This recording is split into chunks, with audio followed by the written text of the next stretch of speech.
បងប្អូនប្រហែលជាកំពុងតែស្លងអារម្មណ៍ជាមួយវីដេអូ highlight អំបញ្ញមិញនេះហើយបាទជំរាបសួរ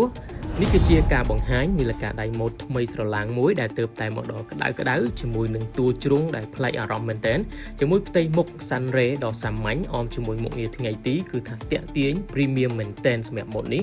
អមជាមួយនឹងតួ Stainless Steel 316L ដែលធន់នឹងការច្រេះការស្នឹមហើយពាក់យូរប៉ុណ្ណាក៏ដោយកញ្ចក់គឺជាប្រភេទ Sapphire Crystal ដែលធន់នឹងការស្កូតក្នុងកម្រិតខ្ពស់ម៉ូដនេះគឺមើលទៅ Premium ហាប់តាន់ជាមួយនឹងខ្សែ Stainless Steel ដែលយើង design ឡើងគឺមានលក្ខណៈជា brush បូកជាមួយនឹង polish មើលទៅគឺទាក់ភ្នែកមែនទែនក្បាលរយក៏យើងមានដាប់ logo មកជាមួយផងដែរម៉ូដនេះមានអាវក្រោះការពារទឹករហូតដល់50ម៉ែត្រអញ្ចឹងហើយពាក់លុបមុខលាងដៃជិះកាត់ភ្លៀងគឺថាស៊ីផុយតែម្ដងជាមួយម៉ូដនេះបងប្អូនម៉ូដនេះទៀតសោតក៏មានការធានារហូតដល់3ឆ្នាំផងដែរបងប្អូនក៏អាចជ្រើសរើសជម្រើសខ្សែដែកហើយនឹងខ្សែ rubber ដែលខ្សែ rubber ទៀតសោតក៏មកជាមួយនឹងកន្លះ butterfly មិនថាខ្សែដែកឬក៏ខ្សែ rubber ទេគឺ premium តែម្ដងបងប្អូនឃើញជាក់ស្ដែងនៅក្នុងវីដេអូនេះយើងក៏មានជម្រើសពណ៌ air desert យើងមាន stone blue ក៏ដូចជាមាន